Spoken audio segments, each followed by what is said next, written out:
নমস্কার বন্ধুরা, স্বাগত জানাই আবার আমার একটা ব্লগ ভিডিওতে। কেমন আছেন আপনারা? আশা করছি ভালো আছেন। আমি কিন্তু খুব ভালো আছি, সেটা অবশ্যই আপনাদের ভালোবাসায়। তো সকালবেলা উঠেই দেখুন এখানে আমি বসে আছি, ছেলে পড়ছে, ছেলের সামনেই বসে আছি। আমার কিন্তু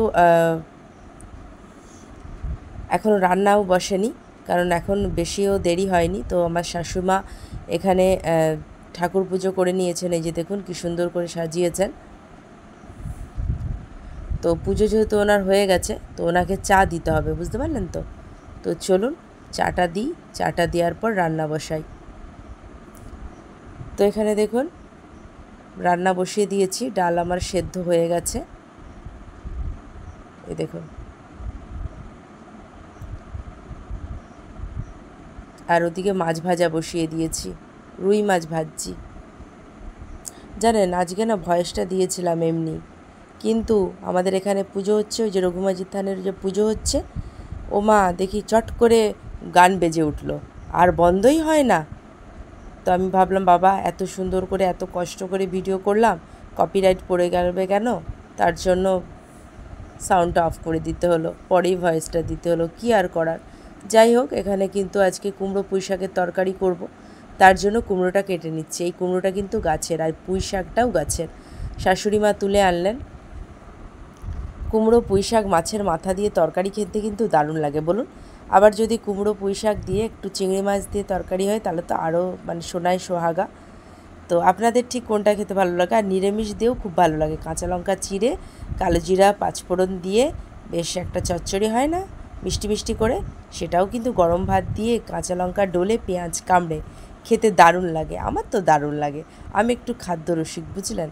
খেতে আমি ভীষণ ভালোবাসি, তা বলে একগাদা খাই এরকম না, কিন্তু খাওয়াটা আমার কাছে একটা আর্ট বলতে পারেন, আমি আর্ট মনে করি আর কি।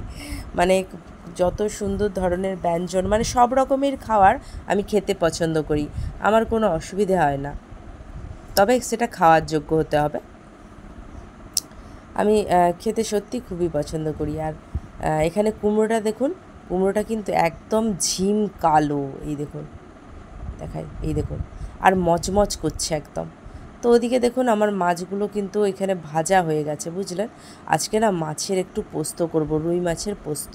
তো তার জন্য এখানে চালমগজ, তিল, আর এখানে দেখুন পোস্ত, তিনটে একসাথে নিয়ে নিয়েছি বাটার জন্য। ওটাকে কি বলুন তো, একটু শুকনো শুকনো বাটবো, তারপরে জল দেব, ওই জন্য জলে ভিজেই নি। তো এখানে দেখুন ওই মশলাটা বাটবো, তার আগে কুমড়ো পুঁই শাকের ওই কুমড়োটা কাটছিলাম না, ওখানে তুলে দিচ্ছি কড়াইতে তেল গরম করে, আমি কুমড়ো আর আলুটা ভাজার জন্য তুলে দিচ্ছি। এদিকে দেখুন রান্না করছি, ছেলের এখন যে, আমি মুড়ি খাবি বলে, না মুড়ি খাবো না, আমাকে ইয়াপ্পি বানিয়ে দাও। তো আর কি করার, ইয়াপ্পি বানিয়ে দিলাম, ছেলে খেয়ে নিল। তারপরে এই দেখুন কুমড়া পুঁই শাকের তরকারিটাও কিন্তু আমার হয়ে গেছে, কত সুন্দর কালারটা বলুন তো। ওদিকে শাশুমা বসে আছে, আমার কুমড়ো পুঁই শাকের তরকারিটা হলে তিনি মুড়ি খাবেন।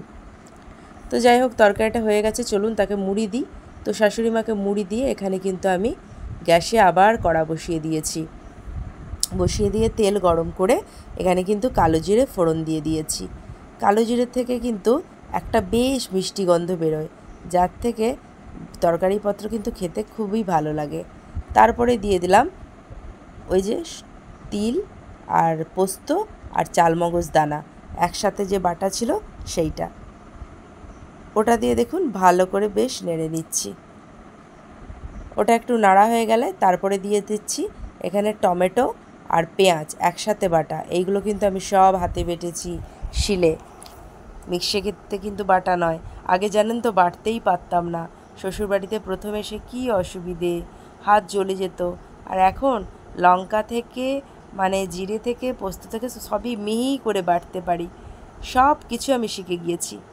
তো এখানে ভালো করে তেলটা ছেড়ে গেছে মশলা থেকে দেখুন। তারপরে দিয়ে দিচ্ছি 1 চামচ হলুদ গুঁড়ো, 1 চামচ শুকনো লঙ্কার গুঁড়ো, আর 1 চামচ লবণ। তো আমি এখানে শুকনো লঙ্কার গুঁড়ো 1 চামচই দিয়েছি, কারণ ঝাল অনুযায়ী আমাদের এই লঙ্কাটা খুব ঝাল আর কি গুঁড়োটা, তো তার জন্য 1 চামচ দিয়েছি। তারপরে এখানে দেখুন ডাল, এই যে সেদ্ধ করা আছে, ডালটাও একটু সাঁতলে নিয়েছি। আর এখানে উনুনটা দেখুন বেশ ভালো করে নাতা দেওয়া আছে, কিন্তু অনেক দিন উনুনে রান্না করিনি জানেন তো, এত গরম, উনুন জ্বালতে রান্না করতে খুব কষ্ট হয়, তাই বর বলল উনুনে রান্না করতে হবে না, গ্যাসেই করো। তো এখানে আমার দেখুন ভাতটাও হয়ে গেছে, ভাতটাও নামিয়ে দিয়েছি, ফ্যান গড়িয়ে নিয়েছি। তো আর ওইদিকে আমার মশলাটাও বেশ সুন্দর করে কষা হয়ে গেছে, এই দেখুন কত সুন্দর কালার এসছে বলুন তো। এরপরে মশলা ধোয়া যে বাটিতে জলটা আছে না, ওইটা দিয়ে দেবো, দিয়ে আবার ভালো করে বেশ সুন্দর করে নেড়ে চেড়ে নেব।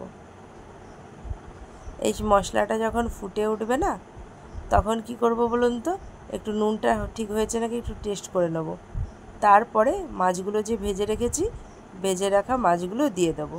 দেখুন কত সুন্দর কালারটা এসছে, দেখলেই গরম গরম ভাত দিয়ে খেতে ইচ্ছা হবে বলুন। তো ভিডিওটা আজকে এতটা পর্যন্তই, দেখা হবে আবার অন্য কোনো দিন অন্য আরেকটা ভিডিওর সাথে। আমার চ্যানেলে যারা নতুন অবশ্যই চ্যানেলটাকে ফলো দিয়ে রাখবেন। আর হ্যাঁ, আমার ভিডিওগুলো যদি আপনাদের একটুও ভালো লাগে, একটা লাইক আপনাদের কাছে তো আমি চাইতেই পারি। আর আপনারা অবশ্যই ভালো থাকবেন, সুস্থ থাকবেন। দেখা হবে আবার অন্য কোনো দিন অন্য আরেকটা ভিডিওর সাথে। টাটা।